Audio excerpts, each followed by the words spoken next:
loolu mën naa ñàkk. si une fois ñu am benn volonté politique. Zéro tolérance, Ousmane Sonko dur sur le ton contre les dérives médiatiques démb en tout cas bi mu teewee ci assemblée nationale ci exercice bi nga xamante ni tous les mois dina ko amal foofee devant les députés. ngir ñëw tontu ci seen i laaj démb daal Ousmane Sonko moom mayewul dara sa gis-gis. bon nit la son excellence le premier ministre nit la comme nit yëpp day mer day kontaan day juum day def erreur mais aussi day wax lu baax comme day yëg day am lu ko metti fii ma bëgg a accès débat bi mooy d'abord son discours dama ciy retenir ñaari leçon de vie yi nga xamante ni dama koy partager benn bi mooy nit boo ko toppee di ko acculer di ko haranguer di ko bousculer day réagir nous tous nous sommes pareils nit boo ko toppee di ko acculer day dellu à la case de départ mooy l'animosité il réagit comme en tant que humain donc il est temps mu taper sur la table que ñu arrêter injures yi ak saaga yi ak manque de respect yi ak wax ju ñaaw ji nit ñi nekkee ci plateau télé yeeg rajo yi ak grand place yi ak nu mu tuddati réseaux sociaux yi di xëy suba ba ngoon nekkoo ci luy développer Sénégal mais nga nekk ci deru baayu jàmbur jëkkëru jàmbur doomu jàmbur wala kilifa jàmbur il faut qu'on arrête les injures et les insultes dans ce pays-là il faut qu'on éduque la population pour que qu'il arrête beneen bi mooy bu la yàlla tabbee nga jiitu luñ la mënti def luñ la mënti wax pend nangul amal doole ak capacité bu toll ni luñ la mën a def ne tombe jamais ne cède jamais les armes mooy bul flancher bul ubbi mukk brèche bu nga xamante ni population bi mën nañ ci jublu parce que opposition bi lu ñu ci jublu du may mer loola juum loola nga daanu donc yow yaay am mat ak taxawaay bu mat dëgg bu lay permettre aussi ngay déglu ay nit. jàpp ni que donc quelque part il a un tout petit peu cédé à la pression. non mais moo tax ma ni nit la am na fa am boo fa tolloo tu vas taper sur la table tu vas réagir comme tout le monde mais aussi da ciy baax nga am ay nit yooyu déglu kenn matul nga am ay conseils yi nga xamante ni sooy paree pour génn sooy paree pour dem parce que ñun lii ñuy def nii plénière yi ñuy def nii sous région yi ñëpp ñuy déglu dëkk yi yëpp ñuy déglu parce que quand le Sénégal parle tout le monde écoute. donc yooyu dañuy xool le comportement de nos dirigeants la réaction de nos dirigeants et autres donc du coup foofu aussi da ciy baax muy am benn grandeur bu nga xamante ni da ngay mel ni ku déggul li ñuy wax da ngay mel ni ku leen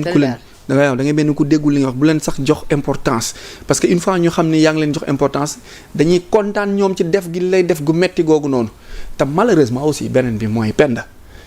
j'ai constaté que sunu état sunu république bi ak sunu nation sunu primature ak sunu présidence ak sunu yenn instances dañuy parfois manquer de très grands conseillers mooy des sages autour d'eux parce que quand tu es entouré de gens yi nga xamante ni c'est des disciplines de diocèse en quelque sorte mooy ñi nga xamante ni ils sont là pour benn sentiment j'ai l'habitude de dire que parfois tu trouves des conseils yi nga xamante ni ñoom dans leur cerveau est cervelé tu peux les considérer comme des tam-tam renversés mooy mënuñu téye ndox mënuñu tëgg ça veut dire que ils savent lire que de la gauche à la droite mënuñu décoder dara ñooñu ils peuvent pas te dire beaucoup de choses moi je vois que sunu palais sunu présidence ak sunu primature dafa xaw a manqué ay sages mooy de très grandes personnalités yi nga xamante ni quand ils s'expriment quand ils parlent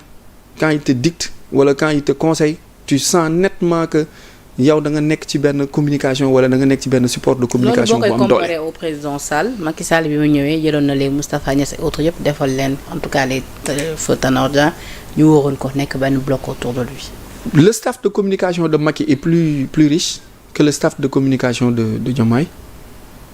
bokk ci Diomaye ak Sonko wala bokk ci Pastef aussi du ma tere wax li am de wax dëgg yàlla Sénégal ma gënal ñëpp nag waaw te man damay wax pour Sénégal développer rek mais le staff de Macky est plus sophistiqué en termes de communication que le staff de son excellence Diomaye. mais ñoom mën nañu ko jubbanti quand même parce que. ankay bañ a mën a jubbanti daa weesoogum 1 an rek lañ defagum demagunu fenn bañ a mën nañ ko jubbanti en 1 mois il faut créer des pôles des cercles. ñu teg benn système collégial avec des intervenants pointus des experts dans plusieurs domaines. Pourtant Diomaye am na ay conseils yu ko wax y a l'ancien colonel de l'armée le colonel Cheikh Tidiane Mbodj qui fait partie quand même des ministres conseillers de Diomaye. Peut-être ñoom c'est-à-dire en fait c'est des hommes de l'ombre. ñooñu mooy am na ay ministres conseillers yu bëri yu nga xamante ni ay sages lañ te peut-être ñu bëri xamuñu leen. waaw mais tu peux avoir 100 sages Macky ñëw am 100 sages et 100 autres sous-sages yu nga xamante ni 100 yi ñooy capoter yooyu xam nga ndax comme ñiy yëbb seen kaw quoi. Après ñuy créer ay cercle yooyu di gën a am doole ñu leen di jox lu ñu war a communiquer chaque semaine présidence defar communiqué primature validée ñu woo ñi nga xamante ni ñoo ko war a cerner ñu génnee les experts de chaque domaine ñu séddoo ko économiste juriste politiste institut géopolitologue institut ñu càmbar affaire yi yéegeewaat ko état bi jëlaat notion bi tas mais bu fekkee danoo nekk ci benn oreille wala ci benn voix aussi mën nga parce que xel doyul quoi nit matul aussi. da nga jàpp ni daal loolu dafa bokk ci faay yi kon. bon mënu ko ma wax faay buñ ko c'est-à-dire je veux dire da nga jàpp ni peut-être conseillers yi. ay lacunes la quoi lacunes yooyu dafay répercuté wu peut-être ci comportement wu le PM Ousmane Sonko. si day ay lacunes la yu nga xamante ne après boo analyser boo defee sur les techniques d'expression et de communication boo xoolee même son excellence président Diomaye Kroog aussi il pouvait être beaucoup plus souple doux beaucoup plus élastique dans son discours face à Maïmouna Ndour et autres yooyu. Tu sentais que Diomaye était tellement serré on lui a donné benn façon de comportement et de communication tellement rigide dans même sa manière de démarcher de communiquer de parler.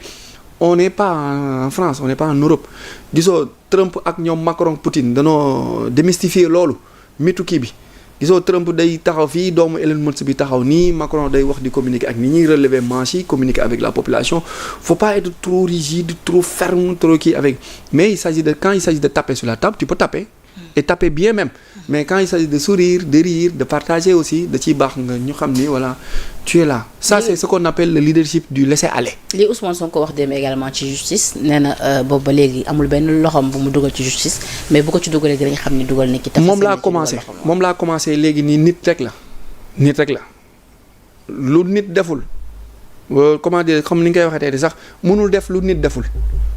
donc nit dong la noonu mu réagiré. ku mu mënti doon aussi noonu ngay réagir moo tax ma ni parfois balaa muy jóg sous le feu de l'action ñaam ñu ko. je veux dire est-ce que réaction boobu xaaroon nañ ko ci ñoom d'autant plus que ni ñoom dañoo subir ay injustices dans ce pays sénégalais yi porté leen à la tête de ce pays ñu prôné également la rupture waxoon fi tamit li nga xamante ni moom moo di la séparation des pouvoirs wax fi tamit li nga xamante ni moom moo di l'indépendance de la justice tax ba ñu bëri tey jii loolu moo leen neex ci projet bi kon tey bu ñu déggee un PM bu ne dugaluma woon sama loxo ci yoon waaye dinaa ci fas yéene dugal sama loxo léegi lu ni mel lan nañ ci war a mën a dégg est-ce que tey jii mën nañ ko ne di gëm ba tey à une indépendance tey jii de la justice je veux dire. waaw moo tax ma ni nit la nit la quoi nit rek la mën a doon aussi nit boo ko yàggee acculé wala nga yàgg ko wax lu ko neexul wala nga yàgg ko lu mu def bu la ko nëbbeeg bu la ko waxee bu la ko waxul yëpp am na lu ko metti moo tax ma ni sous le feu de l'action de la réaction brutale boobu noonu da ciy baax nga am ñu nga xamante ni dañ lay nit ni la bul defee nii moom foofu laa démarré parce que déglu discours bi moo tax ma ni da ciy baax mu am ñu nga xamante ni parfois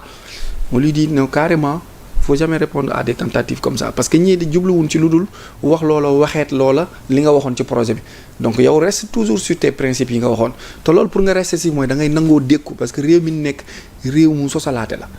waaw donc comme réew mu sosalaate la ak réew mi nga xamante ni yaa waxoon waxeet la fi fexeel ba say sorti nga koy préparer. et li mu wax noonu démb ci yoon bu la yore di nga ko am. bon mën naa ko ëpp maturité pas maturité mais mën naa ko ëpp. maîtrise ah.